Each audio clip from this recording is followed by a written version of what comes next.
Hello everyone, कैसे हैं आप सब। चलिए, आज एक ऐसे टॉपिक के साथ हम स्टार्ट करने वाले हैं जो कि हमारे लिए बहुत इंपॉर्टेंट हो जाएगा और हम टारगेट करेंगे अपने एसएससी, सीएचएसएल के एग्जाम को और सीजीएल के एग्जाम। ठीक है, हमारा टारगेट ये होगा कि कैसे हम लोग 50 में से 50 मार्क्स ले सकते हैं। ठीक है, देखो जब हम सीजीएल पढ़ते हैं तो बेसिकली हमें देखना होता है कि मैथ्स और इंग्लिश, क्योंकि मेंस का एग्जाम होता है। ठीक है, लेकिन हमें मालूम है कि लॉन्ग रन में जब आपके फाइनल मार्क्स जब काउंट होंगे प्री के भी, तो उसमें आपकी रीजनिंग और आपके जीके बहुत इंपॉर्टेंट रोल प्ले करते हैं। ठीक है, तो अब आज इस सीरीज का जो हमारा मोटिव होगा वो ये होगा कि हम 50 में से 50 स्कोर लेंगे कैसे। ठीक है, और मैं यहां पर करंट अफेयर्स के साथ क्यों स्टार्ट कर रहा हूं, मैं इसके ऊपर भी बात करूंगा। ठीक है, सो क्लास इस सीरीज को हम कंटिन्यू करेंगे। ठीक है, और मेजर जो आपके एमसीक्यूज के क्वेश्चंस बन सकते हैं। ठीक है, जैसे हमें मालूम है कि सीजीएल काफी सारे आपके पार्ट्स में होता है, काफी सारे सेशंस होते हैं, काफी सारे उसके अंदर डेट्स के ऊपर अलग अलग डेट्स पे अलग अलग सेशंस के अंदर ये पेपर होता है, तो पेपर ये बहुत सारे शिफ्ट हो जाते हैं। तो उसका जब हम क्यूमुलेटिव देखते हैं तो क्यूमुलेशन के अंदर बहुत सारे क्वेश्चंस निकल कर आते हैं। अब ट्रेंड फॉलो करेंगे हम 2019, 2020 और 2021 का, कि ट्रेंड में फर्क क्या है और उसी के अकॉर्डिंग ही हम अपनी तैयारी करेंगे।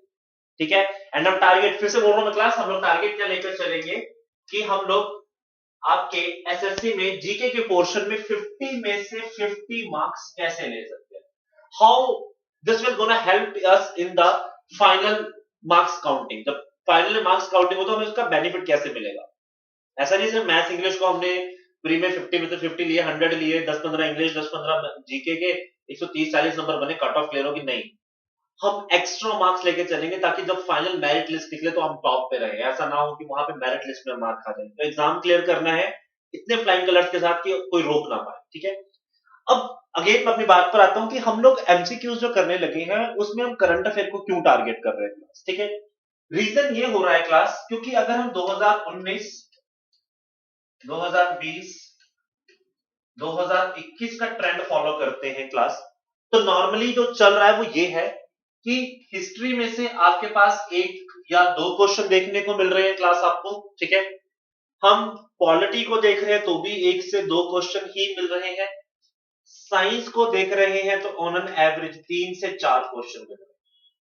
तो तीन बड़े टॉपिक जो आपको ऑन एन एवरेज किसी भी पेपर में क्वेश्चन सिर्फ कितने दे रहे हैं, 5। रेस्ट आपका जो पेपर है, ठीक है, इकोनॉमी का भी काउंट कर लो, इको का भी एक आधे क्वेश्चन ही आ रहा है, ज्यादा नहीं आ रहा है। ठीक है, मोस्ट ऑफ टाइम आपको एक या किसी पेपर में एक भी नहीं दिख रहा है।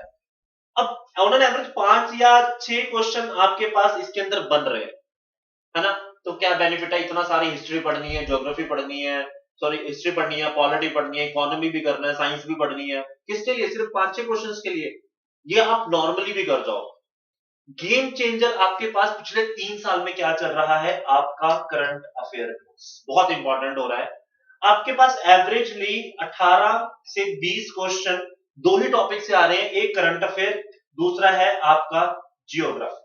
और जियो के भी कुछ क्वेश्चंस ऐसे हैं जो कि करंट अफेयर को टच करके आ रहे हैं। मैं आपको कुछ क्वेश्चंस आज करवाऊंगा क्लास में, मैं आपको उसका आइडिया बताऊंगा कि कैसे करंट अफेयर को ये ज्योग्राफी से कोरिलेट कर रहे हैं। क्वेश्चन ज्योग्राफी का कवर कर रहे हैं लेकिन टच किसको करके आए हैं, ये करंट अफेयर को। तो अभी इस सीरीज में हमारी जो स्ट्रेटेजी रहेगी वो स्ट्रेटेजी रहेगी कि हम करंट अफेयर्स को कैसे कवर करें। In the latter part we will cover the history, polity and all that subject also, क्योंकि टारगेट 50 में से 50 का है, तो हम सारे टॉपिक्स कंप्लीट करेंगे। लेकिन स्टार्ट किससे करेंगे, आपके करंट अफेयर्स के साथ। So class stay ready, stay tune, और आगे भी इसके साथ जुड़ते रहिए। ठीक है, हम अपने टारगेट एसएससी की तरफ बढ़ेंगे कि हमें किस तरीके से अपने इस टारगेट को अचीव करना है। नॉट जस्ट कि पेपर क्लियर करना है, क्वालिफाई करना है, हमें अच्छे नंबर लेके इसको क्वालिफाई करना है। तो उसकी प्रैक्टिस मैं आपको करवाऊंगा, एमसीक्यू की पूरी सीरीज चलेगी। ठीक है, एंड क्लास एक और चीज बता देता हूं, मोस्ट ऑफ टाइम हम देखते हैं कि हमें एक साल का करंट अफेयर पढ़ना होता है। ठीक है, मैं एक साल के करंट अफेयर को स्प्लिट करूंगा 6+6 में।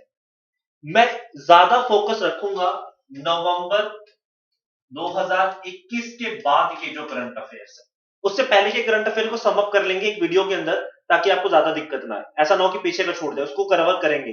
लेकिन ज्यादा फोकस हम नवंबर 2021 यानी अक्टूबर, नवंबर, दिसंबर, जनवरी, फरवरी, मार्च एंड सो ऑन, इस तरीके से चलेंगे ताकि जब आपका पेपर आए तो हमारे पास एट द बैक 5 से 6 महीने का ऐसा करंट अफेयर हो जिसमें कोई हमारा हाथ नहीं पकड़ पाए। इंपॉर्टेंट क्वेश्चन ओनली, वो क्वेश्चन जिनको एलिमिनेट अपने आप से किया जाएगा, मैं खुद कर दूंगा, आपको उसकी चिंता नहीं करनी है, ठीक है। तो रीजन ये है क्लास कि हम इसको इस तरीके पैटर्न पर करेंगे कि हमारा सिस्टम मेंटेन रहे, ठीक है। चलिए लेट अस बिगिन क्लास। आज के पहले क्वेश्चन से मिलते हैं। आपका पहला क्वेश्चन है आपका, Mullaperiyar dam located in Kerala is in the control of which state. Question ध्यान से देखो क्लास, क्वेश्चन करंट अफेयर का लेकिन ज्योग्राफी टच हो रही है, ठीक है। डैम को पूछा है ना। डैम का कंसेप्ट हम कहां पढ़ते हैं, डैम्स कहां से रीड करते हैं हम लोग, ज्योग्राफी के अंदर। तो यहां से इसको हम कोरिलेट देखेंगे किस तरीके से करंट अफेयर आपका ज्योग्राफी को भी उठाता है। दोनों सेक्शंस कंप्लीट, जो 18 क्वेश्चन की एवरेज बन रही है ना क्लास, 15 से 18, वो यहां से बनाई जा रही है, ठीक है। मुला पेरियार डैम काफी ज्यादा न्यूज में था आपके नवंबर 2000, आपके अक्टूबर के अंदर न्यूज में था। क्वेश्चन ये कि है तो ये केरला में, लेकिन कौन सी स्टेट इसे कंट्रोल करती है। तो जो स्टेट इसे कंट्रोल करती है दैट इज योर तमिलनाडु, ठीक है। रीजन ये है कि इसको जब बनाया गया था तब उस समय ब्रिटिश इंडिया का टाइम था, इंडिया फ्री नहीं था, तो तमिलनाडु और British east India British government के बीच में टाई अप था, और इसकी मेंटेनेंस वगैरह किसके पास थी, आपके तमिलनाडु के पास। बट प्रॉब्लम ये हो जाती है कि इस रिवर में कई बार बाढ़ आती है और इसका वाटर लेवल बढ़ जाता है। वाटर लेवल बढ़ने की वजह से कॉन्फ्लिक्ट रहता है केरला और तमिलनाडु के बीच में, ठीक है। जैसे लास्ट टाइम 130, अभी आपकी सुप्रीम कोर्ट ने बोला है कि 139.2 की कैपेसिटी के हिसाब से इसको हम इंक्रीज करेंगे, जबकि तमिलनाडु डिमांड करती है 142 का, ठीक है। तो अब इतने लेवल पर अगर आपका पानी बढ़ रहा है तो डिफरेंस आ जाता है, डैम के ऊपर फर्क पड़ता है। और केरला का बार बार कहना ये है कि इस डैम की मरम्मत का हिसाब किताब हमारे थ्रू होना चाहिए, क्योंकि यहाँ पर कई बार आपके छोटे मोटे ट्रेमर्स आते हैं। ट्रेमर्स आएंगे, डैम वीक होगा, डैम वीक होगा तो अब आपने देखा होगा कि केरला में फ्लड्स आए थे तो कितना ज्यादा नुकसान हुआ था, और उसमें रीजन भी ये था कि डैम्स, ठीक है क्लास। तो ये इंपॉर्टेंट है कि क्यों, जर्नल क्वेश्चन नहीं है ये क्लास, बहुत लंबी हिस्ट्री पर चल रहा है क्वेश्चन, ठीक है। तो इसकी कैपेसिटी को लेकर थोड़ा सा कंट्रोवर्सी है आपके केरला और तमिलनाडु के बीच में, काफी लंबे समय से है। तो सुप्रीम कोर्ट ने अभी इसको 139.2 के ऊपर लिमिट में डाल दिया है, ठीक है क्लास। तो अभी के लिए याद रखिएगा कि मुलापेरियार डैम आपका कहां पे है, तमिलनाडु के अंदर, तमिलनाडु के थ्रू चलता है ये केरला में। दोनों क्वेश्चन पूछे जा सकते हैं, और पेरियार टाइगर रिजर्व भी यहीं पर है। अब क्वेश्चन ये भी पूछा जा सकता है ना, अगर ज्योग्राफी पढ़ते हैं कि पेरियार टाइगर रिजर्व कहां है आपका, वो भी यहीं पर है, ठीक है। पलाक्कड़ डिस्ट्रिक्ट है ये आपका, ठीक। तो अभी काफी सारी चीजें हो जाती हैं क्वेश्चंस की जो उसके अराउंड घूमती है, हम सब कुछ कवर करके चलेंगे, ठीक है। तो पहला क्वेश्चन, 3-4 क्वेश्चन हमें और पता लगे, इसी तरीके से हम और भी क्वेश्चंस को कवर अप करेंगे, ठीक है। चलिए क्लास नेक्स्ट क्वेश्चन पे मूव करते हैं।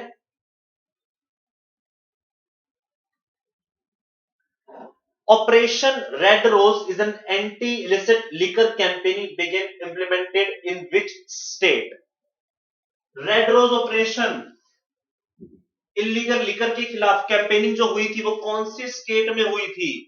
क्या वो न्यू दिल्ली में थी, पंजाब में थी, राजस्थान में थी, या तमिलनाडु में थी? ऑपरेशन रेड रोज, और ऐसे को सिंपल क्वेश्चन है, कई बार पूछे जाते हैं और बहुत कॉमन ट्रेंड में रहते हैं। इसका राइट आंसर है आपके पास क्लास पंजाब, ठीक है। क्योंकि बहुत बार ऐसा होता है कि नकली शराब पीने के बाद लोगों की डेथ हो जाती है, या उनकी बॉडी में एडवर्स इफेक्ट आते हैं, फूड पॉइजनिंग जैसे केसेस होते हैं। तो ऐसी प्रॉब्लम्स को सुलझाने के लिए जो लीगल कैंपेनिंग चलती है, लोग इलीगल सप्लाई करते हैं, मिक्सिंग करते हैं, ठीक है। और बाद में होता है ना कि लिकर तो है तो स्टेट के अंडर, तो अब ऐसे कंसेप्ट के अंदर इल्जाम भी गवर्नमेंट के ऊपर आएगा, तो गवर्नमेंट इसको रोकने के लिए, ठीक है। तो ये ऑपरेशन कहां किया गया था, पंजाब में, ऑपरेशन रेड रोज क्लास। चलिए नेक्स्ट क्वेश्चन पे चलते हैं class. California condors which is seen in the news recently is a, California condor क्या है आपके पास, ठीक है। क्या ये क्रिटिकली एंडेंजर्ड बर्ड है, क्या ये रेयर फ्रॉग स्पीशीज है, कोई वेल्थ डॉक्यूमेंट है, या ये कोई सुपर कंप्यूटर है? अब ये क्वेश्चन क्लास कैटेगरी होती है कि पता है तो ठीक है, नहीं पता तो आप इसे अटेम्प्ट नहीं कर सकते। पिछले क्वेश्चन में तुक्के लग सकते थे, केरला वाले क्वेश्चन पेरियर मुल्ला पेरियार में ट्राई कर सकते थे, है ना। रेड रोज में भी सोच सकते थे कि चलो किसी एक पर्टिकुलर स्टेट में होगी, कईयों को तो लगा कि रेड रोज का मोटिव है कि रोजेज उगाने हैं कहीं पर, है ना। अलग अलग थ्योरी लगा लेते हो, लेकिन ऐसे केस में ना थ्योरी लगनी मुश्किल हो जाती है। तुक्का लगाओगे भी तो क्या सोच के लगाओगे जब कुछ सुना ही नहीं होगा। ठीक है, condor it's a type of a vulture, गिद्ध बोलते हैं जिसको हम। ठीक है, ये एक क्रिटिकली एंडेंजर्ड स्पीशीज है आपके नॉर्थ अमेरिका में एंड साउथ अमेरिका में। ठीक है, वहां का सबसे बड़ा बर्ड है ये, क्लास ध्यान रखना, लार्जेस्ट बर्ड है ये आपके north America and south America के अंदर। इसकी प्रजाति विलुप्त होती जा रही है, 300 के आसपास बचे हैं टोटल ये। ठीक है, ये न्यूज में था काफी ज्यादा क्योंकि इसके ऊपर बहुत समय से इसकी प्रजाति को लेकर, इसकी विलुप्तता को लेकर न्यूज चल रही है।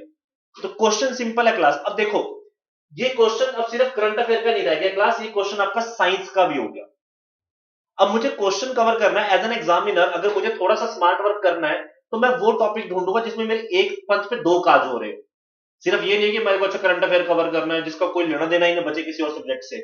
ये टॉपिक अब आपका साइंस का भी है और ये टॉपिक अब आपका किसका बन गया, करंट अफेयर का। और कहीं ना कहीं इसको हम लाइफ डाइवर्सिटी के साथ भी क्या कर सकते हैं, को लिंक कर सकते हैं। ठीक है, चलिए आई होप आपको ये पॉइंट्स क्लियर हो रहे होंगे कि करंट अफेयर्स पढ़ते कैसे, किस तरीके से उसके हम एमसीक्यूज कर रहे हैं। चलिए next question, strive is a world bank funded project being implemented by which union ministry. Strive नाम की एक स्कीम है भारत में जो चल रही है। ठीक है, वर्ल्ड बैंक ने इसको फंड किया है, ये किसके लिए है, किस मिनिस्ट्री के लिए ये काम करके दे रही है। ठीक है, क्या ये स्किल डेवलपमेंट के लिए काम कर रही है, क्या ये एजुकेशन मिनिस्ट्री के लिए है, क्या ये कल्चर मिनिस्ट्री के लिए है, क्या ये लेबर और एम्प्लॉयमेंट की आपकी मिनिस्ट्री के लिए काम कर रही है। ठीक है, अब देखो क्लास क्वेश्चन में स्कीम्स भी पूछी जाती है। ठीक है, एब्रीवेशंस एक आधा क्वेश्चन कॉमन रहता है। अगर आपका एक दिन में 3 शिफ्ट हुई तो 2 शिफ्ट में आपको मैक्सिमम टाइम एब्रीवेशंस देखने को मिलती है। इस क्वेश्चन को मैं पूरा कंप्लीट कराऊंगा कि इसकी एब्रीवेशन को कैसे देखेंगे हम लोग। ठीक है, इसका राइट आंसर है क्लास स्किल डेवलपमेंट। ठीक है, ये फंडिंग जो की है वर्ल्ड बैंक ने स्ट्राइव के लिए, ये किसके लिए की है, स्किल डेवलपमेंट के लिए। ठीक है, अब देखते हैं अगर आपको इसका सेकेंडरी क्वेश्चन पूछा जाए, न्यूज में चल रहा है स्ट्राइक, अब उसने आपको ये नहीं पूछा कि किस मिनिस्ट्री के लिए है, उसने सीधा पूछ लिया स्ट्राइक स्टैंड्स फॉर, कहानी खत्म। अब न्यूज में होगा, सुना होगा तभी करोगे ना। तो स्ट्राइव आपके लिए किसके लिए स्टैंड करता है, skill strengthening for industrial value enhancement. ठीक है, skill strengthening for the industrial value enhancement, this is the strives full definition. S for skill, ठीक है, skills strengthening for the industrial value enhancement. ठीक है क्लास, तो important हो जाता है, आपको इसकी फुल फॉर्म भी याद होनी चाहिए। ठीक है, सिर्फ ये नहीं कि स्ट्राइक पढ़ के छोड़ दिया, फुल फॉर्म भी याद करो, किस मिनिस्ट्री के लिए हो रहा है वो भी याद करो, किसने फंड किया है क्लास, वर्ल्ड बैंक। ये क्वेश्चन भी पूछा जा सकता है कि आईएमएफ ने किया, वर्ल्ड बैंक ने किया, एशियन डेवलपमेंट बैंक ने किया, ब्रिक्स ने किया, ये पता होना चाहिए। एक क्वेश्चन में 3 क्वेश्चन थे डिफरेंट, तो इस तरीके से ही हम इसको स्टडी करते चलेंगे। चलिए क्लास नेक्स्ट क्वेश्चन पे देखते हैं। Wilworthy cattle which has been seen in the news has announced that the genetically divergent in which state। Again science का क्वेश्चन और आपकी जबरदस्त क्वेश्चन है ये। विलवर्दी कैटल किस स्टेट में है जिसको ये कहा गया कि जेनेटिकली डिफरेंट है, यानी इसके साथ की जो ब्रीड्स है उसको हम देखें तो जेनेटिकली उसमें डिफरेंस आ जाएगा, वो जेनेटिक्स में कुछ और होंगे, ये जेनेटिकली कुछ और होंगे। कौन सी स्टेट में पाया जाता है ये कैटल, क्या ये तमिलनाडु है, क्या ये केरला है, क्या ये आंध्र प्रदेश है, क्या ये उड़ीसा है। ठीक है, तो राइट आंसर इसका हो जाएगा क्लास केरला। ये एक बड़ी बात ये थी कि ये डिसीज रेजिस्टेंट है ये ब्रीड। ठीक है, आपकी जो विलवर्दी कैटल है it's a type of some sort of belonging to the cow family. तो आपको इसमें देखना ये है कि ये जो जेनेटिकली डिफरेंस आया है इसमें ये हुआ है कि वो डिसीज रेजिस्टेंट हो रही है, बाकी उसके साथ के कैटल जल्दी बीमार होते हैं लेकिन ये डिजीज रेजिस्टेंट है। ठीक है, इसलिए ये न्यूज में था। और ऐसे क्वेश्चन भी कई बार सिंपली फॉर्म में पूछ लिए जाते हैं, एसएससी में कॉमन रहता है, चाहे वो सीएचएसएल हो, चाहे सीजीएल हो, इवन सीपीओ में भी। तो आपको सीपीओ भी स्किप नहीं करना, आप सीपीओ के अकॉर्डिंग भी करंट अफेयर फॉलो कीजिए, आपको हेल्प करेगा। ठीक है, चलिए क्लास नेक्स्ट क्वेश्चन देखते हैं। The empowered group of secretariats forms to monitor the implementation of the PM Gati Shakti plan comprised of how many members। Class पिछले अगर हम सीजीएल एचएस सीएचएसएल के पैटर्न को देख रहे हैं तो एक आधा क्वेश्चन हमें डिजिटल फॉर्म में, डिजिटल इन द सेंस की नंबरिंग की फॉर्म में पूछा गया है। Numbers has been asked, sometimes the terms of economy, कि उसने सीधा पूछ लिया कि फिजिकल डेफिसिट का क्या नंबर है, लोन अमाउंट कितना था, ठीक है, जीडीपी कितने की बनी, ग्रोथ रेट कितने परसेंट पे था।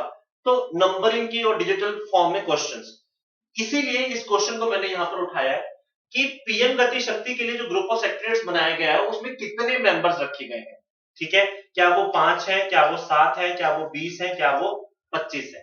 तो इसका राइट आंसर क्या हो जाएगा क्लास, 20 मेंबर, 20 सेक्रेटरीट का ग्रुप पीएम गति शक्ति को बनाएगा। और इस बार 2022 का जो बजट आया है उसमें पीएम गति शक्ति में 7 कैटेगरी रखी गई है क्लास, ध्यान रखना, रोड्स है, रेलवेज है, कार्गोज है, लॉजिस्टिकल डिपार्टमेंट है, इस तरीके से करते करते आपके पास टोटल कितने इंफ्रास्ट्रक्चर काउंट किए गए हैं, 7। तो 7 पीएम गति शक्ति के कंसेप्ट रहेंगे जिसको सुपरवाइज या उसको मॉनिटर किस तरीके से किया जाएगा, 20 सेक्रेटरीट्स के साथ, ठीक है। चलिए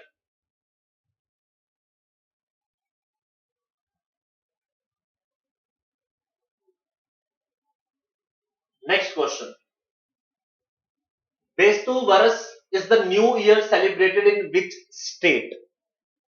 ये क्वेश्चन वैसे तो पूछने के चांसेस कुछ इस तरीके से बनेंगे क्लास की, नियर बाय अगर होता है पेपर, जैसे नवंबर की न्यूज है तो नवंबर के आसपास अगर होता तो ज्यादा पूछा जाता है। बट स्टिल कई बार out of the box cultural history को अगर हम देखें तो कल्चर का सब्जेक्ट हम पढ़ लेते हैं तो कई बार क्वेश्चन पिक कर लिया जाता है, ठीक है। तो जो बेस्तु वरस है ये किस स्टेट ने सेलिब्रेट किया है, इनका न्यू ईयर होता है बेसिकली ये, क्या ये कर्नाटका में है, क्या ये गुजरात में है, क्या ये महाराष्ट्र में है, क्या ये तमिलनाडु में, ठीक है। तो इसका राइट आंसर क्या हो जाएगा क्लास हमारे पास, गुजरात।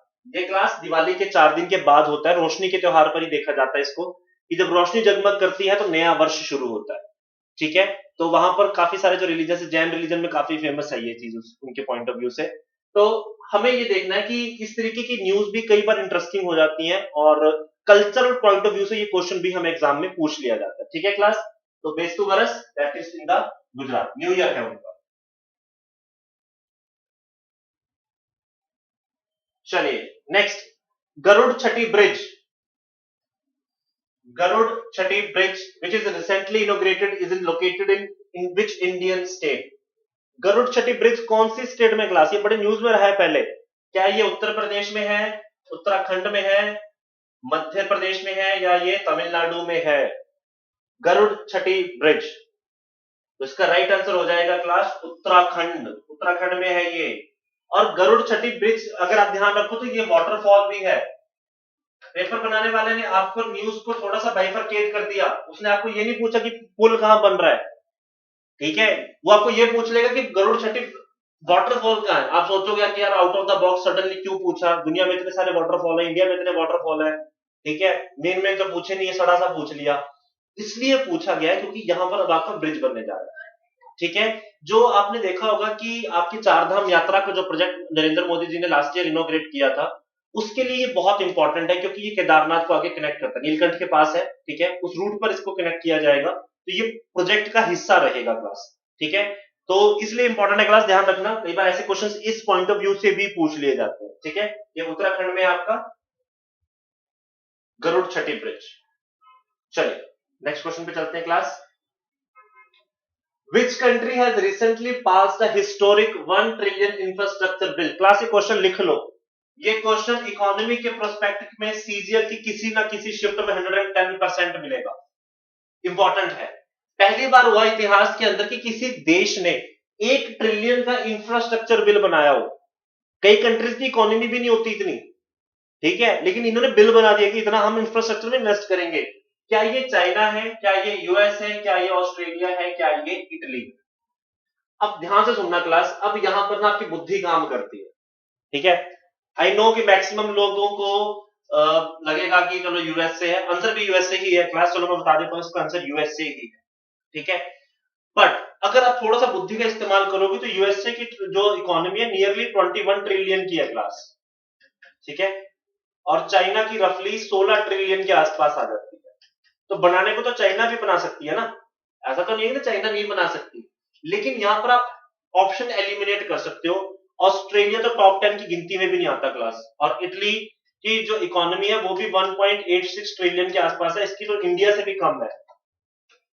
तो दो ऑप्शन तो डायरेक्टली एलिमिनेट होते हैं, कंपटीशन बचता है आपके चाइना और यूएसए के बीच में। तो यहां पर थोड़ी सी स्पेसिफिकेशन हो जाती है कि आपको पता होना चाहिए कि आंसर क्या हो जाएगा आपका यूएसए। और थोड़ा सा दिमाग और लगाओगे तो आपको पता लग जाएगा कि अ, आपकी जो चाइना है इसका ज्यादातर जो इंफ्रास्ट्रक्चर के बिल होते हैं ना ये बाहर के प्रोजेक्ट्स के लिए ज्यादा होते हैं। आज की डेट में चाइना अगर हम जियो पॉलिटिक्स की पॉइंट ऑफ व्यू से देखें तो ज्यादा इन्वेस्टमेंट करती है अपनी कंट्री से बाहर। अपनी कंट्री में तो है ही है जो है अपने इंफ्रास्ट्रक्चर को तो इंप्रूव कर ही रहे हैं। बट इनका मेन टारगेट रहता है कि आप उन कंट्रीज को देखो जहां पे इंफ्रास्ट्रक्चर कम है। जैसे अफ्रीकन मार्केट को टारगेट किया, ठीक है, नीचे श्रीलंका को टारगेट किया, एशियन साउथ एशियन कंट्रीज को टारगेट किया, इंडिया को टारगेट किया। तो इस तरीके से है, ठीक है। तो हिस्टोरिकली 1 ट्रिलियन इंफ्रास्ट्रक्चर बिल आपका किसने बनाया है? यूएसए। चलिए नेक्स्ट इज, अब ये जो नेक्स्ट है, ये नेक्स्ट कैटेगरी जो हम देखेंगे ये पर्सन इन न्यूज। न्यूज में क्यों है वो पर्सन, ठीक है। Doctor Kamal Randive was associated with which field, ठीक है। चलिए पहली बात तो मैं बता देता हूं, ये फीमेल है, ठीक है। और ये न्यूज में इसलिए थी क्योंकि गूगल ने, आपने देखा होगा गूगल डूडल होते हैं, जैसे आपके पास जब इंटरनेशनल वीमेंस डे होता है या आपका नेशनल साइंस डे होता है तो गूगल के डूडल्स बदल जाते हैं ना। गूगल जहां लिखा होता है वहां पर वो कुछ इमेजेस कुछ कार्टून वगैरह लगा देते हैं। तो इनकी बर्थ एनिवर्सरी पर गूगल ने अपना डूडल चेंज किया था और वह समर्पित किसको किया था? डॉक्टर कमल रांदीव को। ये सेल बायोलॉजी से डील करती है। C option is right answer. Cancer को लेकर इन्होंने काफी काम किया था, ठीक है। इंडिया की बिलोंग करती है, पूना से थी ये, और वेरी रिनाउंड पर्सनैलिटी फैडल से, ठीक है। तो इनके 104th बर्थ एनिवर्सरी के ऊपर गूगल ने डूडल समर्पित किया था कि कैंसर के प्रति इनका काफी बड़ा योगदान रहा है, तो उनको समर्पित करते, उनको सम्मानित करते गूगल डूडल चेंज किया गया था, ठीक है। क्लास ऐसे क्वेश्चंस भी आपको पूछे जाते हैं एक दो शिफ्ट के अंदर ना। वो ऐसा थोड़ा सा क्वेश्चन आपको पूछे कि जब आप किसी को डूडल समर्पित कर देते हो तो it means that person is important. That is why he is hitting the news channels. That is why it is hitting on your your notes. तो याद रखना है क्लास, कई बार ऐसे क्वेश्चन अगर आपको दिखे तो उसको छोड़ मत दिया करो, ठीक है। ये क्वेश्चन आपको मिलते हैं, ठीक है, हर तरह के एग्जाम में ऐसे क्वेश्चन देखने को मिलते हैं, ठीक है। चलिए कहीं सीधा ही पूछ लेगा कि डॉक्टर कमल रामदीव का कंट्रीब्यूशन कौन सी फील्ड में? कैंसर से था, ठीक है। रिसेंटली सेल बायोलॉजी में था, तो ऐसा क्या हुआ कि वो न्यूज में आ गई, ठीक है। तो गूगल डूडल उनका चेंज किया गया। चलिए, the rocket of which space agency has carried the 600th person to the space? 600वां व्यक्ति स्पेस में ले जाने वाला कौन सा आपका स्पेस में कौन सा रॉकेट था? क्या वो जाक्सा था, ईएसए, इसरो या स्पेस एक्स? अगर आपने न्यूज सुनी होगी तो थोड़ा बहुत याद रहा होगा कि स्पेस एक्स ने ही एक मिशन किया था कुछ समय पहले, 4 एस्ट्रोनॉट्स को लेकर गए थे। उसी के अंदर 600वां व्यक्ति आपका स्पेस पे गया है। अब देखो, पूछने वाले ने ये क्वेश्चन सिंपल पूछ लिया, वो आपको एक स्टेप आगे जाके भी पूछ सकता है कि 600वां व्यक्ति कौन है। Who is the 600th person to went into the space? तो इसका राइट आंसर आपके पास हो जाएगा, ये जर्मनी के हैं आपके पास, मैथाइस मैरियोर, ठीक है, मैथाइस मैरियोर। अब ये चीज भी इंपॉर्टेंट है क्लास, अब ये क्वेश्चन भी पूछा जा सकता है कि 600 पर्सन बना कौन है। खाली ये नहीं कि 6%, चलो ये ठीक है कि स्पेस एक्स ने 600वां बंदा स्पेस में भेज दिया, बट कौन गया ये भी इंपॉर्टेंट है क्लास। तो ये क्वेश्चन पूछा जा सकता है, यहां रखना इंपॉर्टेंट हुआ। चलिए next question, what is the theme of the world diabetes day 2021? Days, international days, उनकी थीम्स बहुत इंपॉर्टेंट होती है क्लास। जितनी भी इंपॉर्टेंट होगी सारी कवर करके चलूंगा। You have to very careful, एक दो वीडियोस में एक दो ही मिलेंगे, याद करने में आसानी रहेगी, और जो लगेगा वो भी बता दूंगा, ठीक है। इस बार की वीडियो में हम सिर्फ देखेंगे पहला कि वर्ल्ड डायबिटीज डे 2021 का जो था उसकी थीम क्या थी, ठीक है। तो उसकी थीम थी access to the diabetes care. और दुनिया में डायबिटीज को लेकर बहुत ज्यादा प्रॉब्लम हो रही है, और ये बड़ी अनफॉर्चुनेट बात है, दिल दुखता है इस बात को कहते हुए। इंडिया वर्ल्ड में आपकी डायबिटीज कैपिटल है। दुनिया में सबसे ज्यादा मरीज आपके कहां पर पाए जाते हैं डायबिटीज के? इंडिया में। 50% से ज्यादा टोटल वर्ल्ड के जो डायबिटिक पेशेंट है वो इंडिया में मिलते हैं, ठीक है। तो हमारे परस्पेक्टिव से वैसे भी इंपॉर्टेंट हो जाता है, ठीक है। तो access to diabetes care important है। अब क्वेश्चन एक और बन सकता है, व्हेन वर्ल्ड डायबिटीज डे होता कब है? तो आंसर क्या हो जाएगा क्लास? 14th ऑफ नवंबर, ठीक है, 2 क्वेश्चन हो गए क्लास, थीम भी पूछ लिया और डे भी याद रखना है हमें, ठीक है क्लास। चलिए नेक्स्ट क्वेश्चन है, विच sports body release the new advice on transgender athletes rule. Sports का क्वेश्चन क्लास, स्पोर्ट्स कवर करती है आपकी सीजीएल, फेवरेट टॉपिक है। कम से कम 3 से 4 question different different sports category, cricket, tennis, football, Olympics, whatever, एक आधा क्वेश्चन, 2 से 3 क्वेश्चन पक्का अवार्ड से रिलेटेड भी ये पूछे जाते हैं, ठीक है। तो किस गवर्निंग बॉडी ने, स्पोर्ट्स बॉडी ने ट्रांसजेंडर एथलीट्स के लिए रूल निकाले हैं? क्या वो आईसीसी है, क्या वो फीफा है, आईओसी इंटरनेशनल ओलंपिक कमेटी, या आपकी एनबीए? इसका राइट आंसर है आईओसी। बहुत इंपॉर्टेंट है क्लास, मैं इसको आपको 2-3 क्वेश्चन इससे रिलेट करता हूं, ठीक है। इससे पहले एक सवाल है, अगर आपने इस साल एक मूवी देखी होगी, पिछले साल रिलीज हुई थी, क्रिटिकली काफी अक्लेम की गई, तापसी पन्नू की मूवी थी रश्मि रॉकेट, ठीक है। उसमें भी कंसेप्ट दिखाया गया कि एक पर्टिकुलर फिनोमिना है जिसमें फीमेल्स के अंदर जो मेल्स हार्मोन्स है वो ज्यादा बढ़ जाते हैं, जिससे उनकी एथलीज्म की जो पावर वो एनहेंस हो जाती है, वो परफॉर्मेंस बढ़ जाती है। तो उन्हें अपने फीमेल होने का प्रूफ देना पड़ता है। समझ रहे हो इस चीज को? किसी फीमेल के लिए बड़ी बुरी बात है कि उसे अपने फीमेल होने के लिए भी क्या देना पड़े, अपना सबूत देना पड़े, ठीक है। इस प्रॉब्लम को हम क्या बोलते हैं? हाइपर एंड्रोगेनिज्म। बीमारी का नाम याद रखना क्लास, कई बार सीधा क्वेश्चन ये भी पूछा जा सकता है कि if more male hormones is produced in a female body, what is the term used? 2 तरीके से पूछा जा सकता है, क्योंकि इंटरनेशनल ओलंपिक कमेटी ने इसके ऊपर बैन लगा दिया कि अब किसी एथलीट को, ट्रांसजेंडर को अपनी इस तरीके के प्रूफ नहीं देने पड़ेंगे कि यार आप अपनी प्रूफ करो कि आपके अंदर ये हार्मोन ज्यादा है तो आप मर्दों के बराबर हो गए, ठीक है। कई बार होता है ना कि लड़कियों को मर्द मर्द कह के छेड़ देते हैं लोग, बेवकूफ है, इतना भी नहीं सेंसिटिविटी मेंटेन करते कि female remains a female and male remains a male, ठीक है। अगर आप किसी को, अगर उसके अंदर वो कुछ हार्मोन्स एक्स्ट्रा रिलीज हो रहे हैं तो आप उसको इतनी बदतमीजी से ऐसे शब्द इस्तेमाल करना शुरू कर देते हो, ठीक है। इस प्रॉब्लम को हम बोलते क्या है? हाइपर एंड्रोगेनिज्म। ये याद रखना है क्लास, टर्म आपको इसकी बेसिस पर भी पूछा जा सकता है। रश्मि रॉकेट का थीम भी यही था, ठीक है। और आईओसी ने अब इसके ऊपर आपके ट्रांसजेंडर रूल्स के ऊपर क्या लगा दिया है? सिस्टम रिलीज कर दिया कि किसी तरीके की बाइसिंग नहीं होगी, किसी भी प्लेयर को इस ग्राउंड पर खेलने से, पार्टिसिपेट करने से नहीं रोका जाएगा। It's a very great move I will say, ठीक है। याद रखना क्लास, इंपॉर्टेंट है, पूछा जा सकता है ये question. Next question, which country has carried out direct ascent anti-satellite test recently? Question ये भी क्लास पेपर में मिलेगा। लास्ट के 2 क्वेश्चन जो मैंने आपको लिखवाए हैं उससे पहले भी क्वेश्चन, ये क्वेश्चन भी मिलने के बहुत ज्यादा चांसेस हैं। स्पेस और साइंस दोनों का क्वेश्चन है। Direct ascent anti satellite, basically मुद्दा ये है कि जमीन से इस मिसाइल डाली, जो ऊपर की मिसाइल काम, सैटेलाइट काम नहीं कर रही है, उसको वहीं पे डिस्ट्रॉय कर दो, ठीक है। तो किस कंट्री ने इसको टेस्ट किया? रशिया थी, यूएसए थी, इजराइल था या चाइना था? तो इसका आंसर है रशिया। और रशिया को बहुत ज्यादा क्रिटिसिज्म इसका फेस करना पड़ा था, क्योंकि इसका डेब्रिस, डेब्रिस होता है मलबा। आपने क्या किया? मिसाइल मारी, ठीक है, सैटेलाइट टूट गई, अब उसका कचरा भी तो होगा ना। तो स्पेस में ग्रेविटी के इफेक्ट के अंदर, अर्थ की ग्रेविटी के इफेक्ट में वो कचरा बार बार वही घूमता रहता है।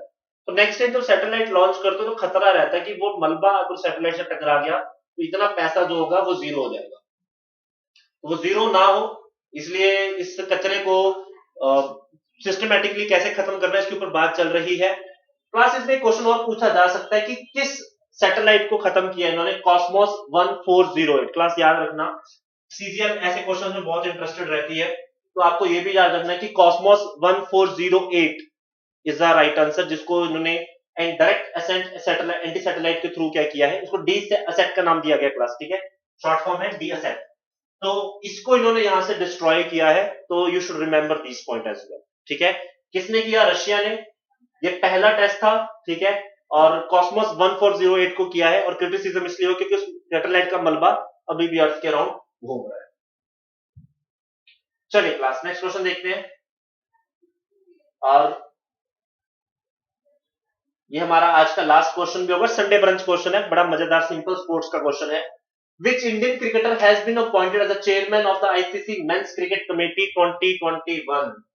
Chairman of ICC men's cricket committee 2021 किसको सौंपी गई है? क्या वो अनिल कुंबले हैं, सौरभ गांगुली है, राहुल द्रविड़ है, या वीवीएस लक्ष्मण है?